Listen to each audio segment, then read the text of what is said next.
100 টাকায় এইরকম মজার খাবার যদি রাস্তার সাইডে পেয়ে যান তাহলে বিষয়টা কেমন হয় বলেন তো। রাস্তায় হাঁটতে হাঁটতেই দেখি এইরকম বাটি ভর্তি পোলাও আর আস্ত মুরগির রোস্ট বিক্রি করতেছে। আর হ্যাঁ, এইরকম মজার খাবারটা খেতে হলে কিন্তু আপনাকে খুব কম সময় নিয়ে যেতে হবে, কারণ এই খাবার দোকানে আনার সাথে সাথেই মাত্র 1 থেকে 1.5 ঘন্টার মধ্যেই কিন্তু শেষ হয়ে যায়। সো বুঝতেই পারতেছেন যে এই খাবারের ডিমান্ড কতটুকু। সচরাচর আমি রাস্তার পাশের খাবার দেখলে একটু অ্যাভয়েড করার চেষ্টা করি, বাট চোখে পড়া মাত্রই এই প্যাকেজটা আমি জাস্ট মনে হচ্ছিল কখন খাবো। এবার আসি তাদের প্যাকেজের কথা। আপনি যদি শুধু রাইস নেন সেক্ষেত্রে পড়বে 100 টাকা, মুরগির রোস্ট দিয়ে রাইস নেন সেক্ষেত্রে প্রাইস পড়বে 130 টাকা, আর আপনি যদি একটা ডিম দিয়ে মুরগির রোস্ট দিয়ে ফুল প্যাকেজটা নিতে যান সেক্ষেত্রে প্রাইস পড়বে 150 টাকা। তো আমার কাছে মনে হয় বর্তমানে মুরগির বাজার দর অনুযায়ী তাদের এই প্যাকেজটা খুবই রিজনেবলে দিচ্ছে।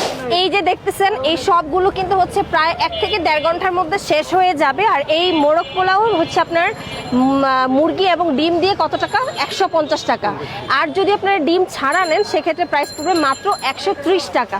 মানে আমার কাছে মনে হয় 150 টাকায় একটা ডিম সহ এত বড় সাইজের সোনালী মুরগির রোস্ট, মানে আমার কাছে মনে হয় বেস্ট ডিল আপনাদের জন্য। আর নবাবপুরের এখানে আশেপাশে যারা আছে সবাই কিন্তু আজিজ শহীদের এই যে দেখেন এই ফুল প্যাকেজটা মানে খাওয়ার জন্য এই দোকানে একদম হুমড়ি খেয়ে পড়ে থাকে ভাই। তো আমার কাছে মনে হয় এটা দেখতে যতটা লোভনীয়, খেতে তার চেয়ে বেশি মজাদার হবে। সো আজকে আমি এইটাই ট্রাই করব।